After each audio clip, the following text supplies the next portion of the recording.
pinasa ko lang po yung technical ko po. Tapos sila na po ang bahala dun sa What? sa financial. What Sila the- na rin po ang gumawa. Yung ano. Kaya No zombies. Alcantara, ang sabi niyo na nakarang hearing ay kayo po'y pumitirma lamang at iniasa niyo lahat ito kay Engineer Bryce Hernandez at kay JP Mendoza, yung pong operasyon at halos lahat ng modus doon sa inyong distrito. Normal situation po kasi, involved po yung project engineer na nakakaalam po ng project, tapos pipirmahan po ng implementing section chief na nag-implement po ng project. So, usul po yung mga tao na nakapirma. Sa amin po kasi, pag po nakapirma na po kasi yung mga nasa baba po sa akin, pinipirmahan ko na po yun. So, sino po ang talaga may alam? Aside from, sabi niyo, si Bryce Hernandez, si JP Mendoza, yung dalawa po, ay talagang involved.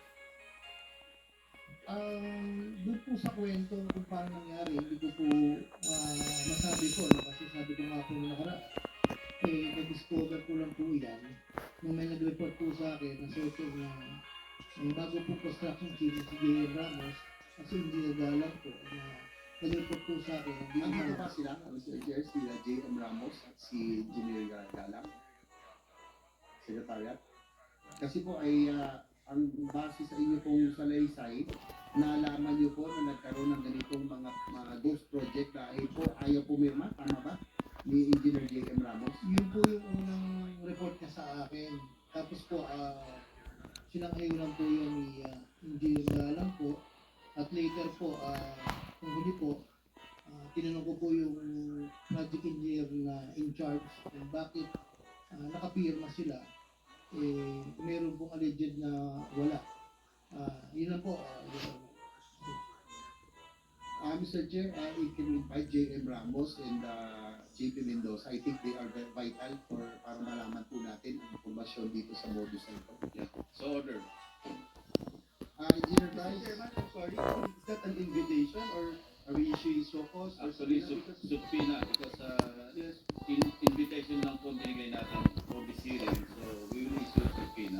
o invitation lang po in this particular Yes. case. Despite the fact, Mr. Chairman, is to put on record that this person, the Mendoza, was the one who dragged misrepresentation nothing to here. Yes, as I said, invitation lang for this hearing. So mag-issue tayo ng subpoena. Thank you, Mr. Thank you. Chairman. Please proceed, Senator Jay. thank you. I think very vital. I don't see anything out of here. Ano po ang papel talaga ni JP Mendoza dito? Engineer Bryce?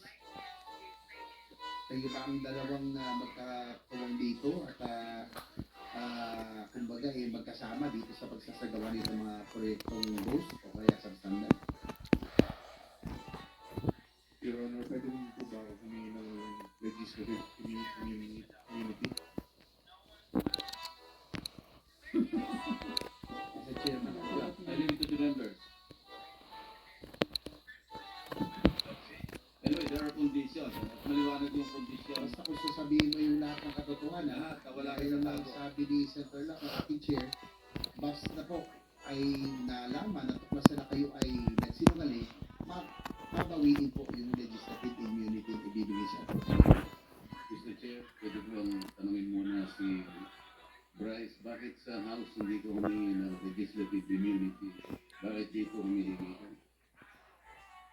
Your Honor, ngayon ko lang din po nalaman na meron po pala ng ganun na pwedeng gamitin.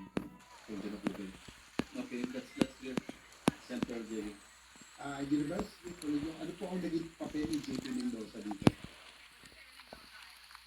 Siya ba ang arkitekto? Isa sa mga arkitekto na modus? Your Honor, actually, involved na po si Engineer JP Mendoza, ako, at saka po si Dr. Andy. Ako po ng project engineer. Ano yung isa pang engineer? Si Engineer Paul Duya po. Mr. Chair, ano na, baka if we can also sa PINA, Engineer Paul Duya. So order. Your Honor, actually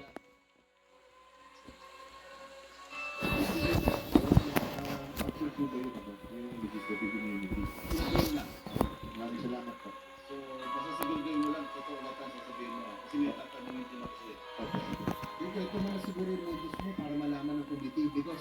of legislation, yan ang gusto natin malaman. Ituloy mo na lang.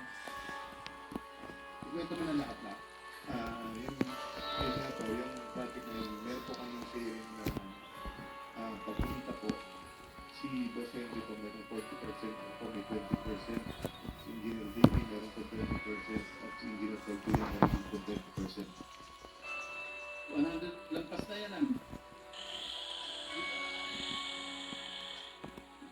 Ano yun, sa portion nyo lang. Yung sharing po kung magkano po lahat, yun po parang meron po certain percentage kung magkano po yung naging kita, yun po yung katian. Pasensya na po, hindi ko lang po nagawa.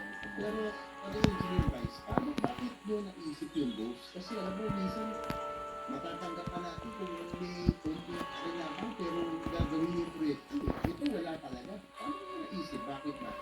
Ano rason? Tumaas ba tara? O tumaas ang cost? Bakit hindi nyo ginawa? Yung mga proyekto. Yan, isa na rin pong isa na rin po kasagutan ni Tomas po ang tara.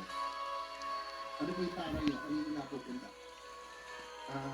Sa proponent daw po, sabi ni Boss, wala po akong direct ang pag-usap sa proponent. Engineer Canto, DE, Yung dating DE yan, di ba? Raul, ano yun? Hindi po, wala po akong binanggit na Angeles po. Engineer Canto, sino po yung proponent na sinasabi ni Bryce? Hindi ko po alam sa kanya, Your Honor. Every time po namin tatanong sa kanya, puro po ang turo sa akin.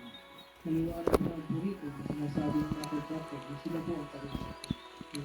Pero, underoath po kayo, Engineer Canto, para mabawasan nyo. Turuan nyo na kami, malaman na. Turuan nyo na kami, malaman na katotohanan. Ito pala, nandiyan na kayo sa posisyon. Bye-bye.